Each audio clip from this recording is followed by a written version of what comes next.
Bismillah. Hope and Love Over Fear and Hate, Part 105. Why are we afraid? What is the cause of our fear and hate of Islam and Muslims? Is it the number of acts of violence we see happening? Is it the number of fatalities? If so, then by logic, should we not then be fearing and hating Christianity and white Christians just as much, if not more? However, we do not promote this. Rather, as Muslims, we encourage everyone to have hope and love. The Prophet Muhammad, peace and blessings be upon him, taught optimism, patience, and perseverance. He, peace and blessings be upon him, said, "I love optimism." But why this negative feeling, specifically towards Islam?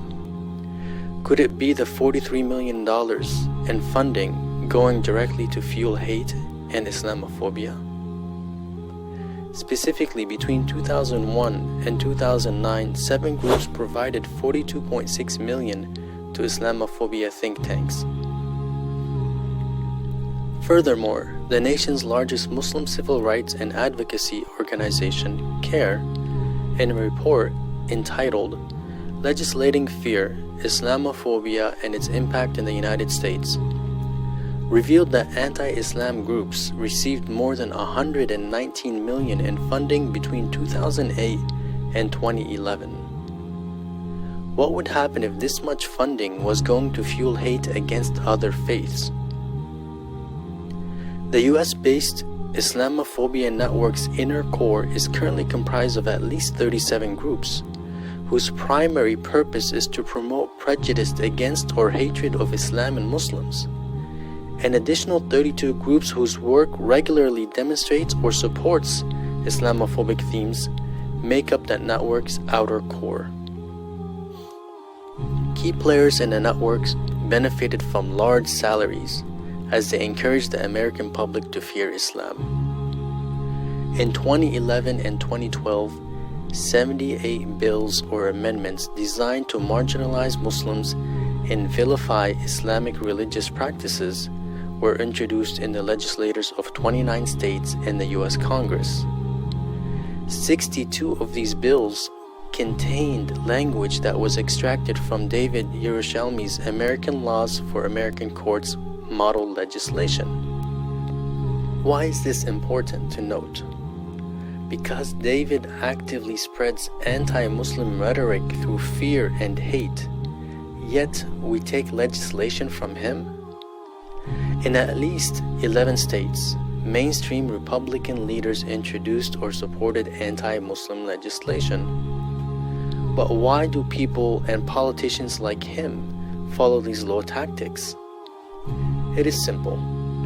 They are a lot like bullies and others who may have an inferiority complex, or even a salesman who has an inferior product.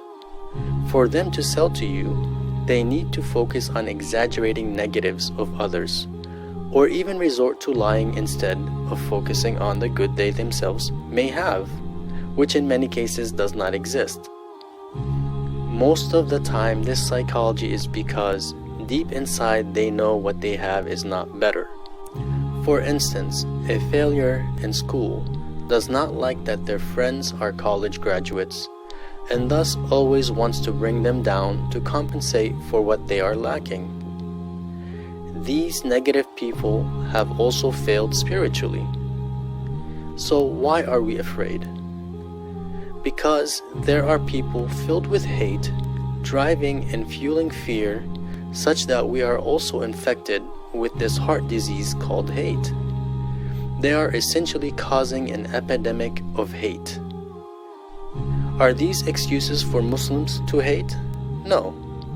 Rather, they should be encouragement for Muslims to inform others about the true beauty of Islam, and for all to investigate and explore. With all of this negativity, there are still non-Muslim Americans studying and accepting Islam as a way of life. Strange? No, it's not. because every one of us is an individual with a mind and heart. Once we stop allowing mass media to think and feel on our behalf, then we can be free. Otherwise, we are slaves to the dictatorship called the media. Once we disallow a few bigoted individuals to control the masses, then we can have hope, love, we can be free.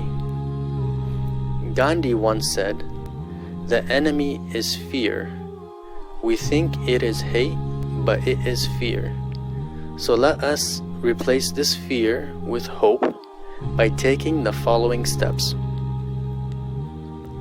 Try turning off the news for a minimum of 1 week and see the positive effects it has on your life from both an optimism and productivity perspective. Meet a Muslim. Muslims should visit their non-Muslim neighbors and vice versa. Go out for coffee or lunch. Get to know each other. Why? Because correct knowledge brings about hope and removes the fear. Consequently, with this interaction, a mutual feeling of love will overcome the hate. At the end of the day, we are all human beings with diverse views and perspectives. We do not have to agree with everything, but we do have to and want to live respectfully alongside each other. All of us are from Adam, and Adam was from dirt. So let us humble ourselves, rid our souls of unwarranted arrogance, hate, and fear. Be hopeful and optimistic. If you have any questions, then please ask a Muslim.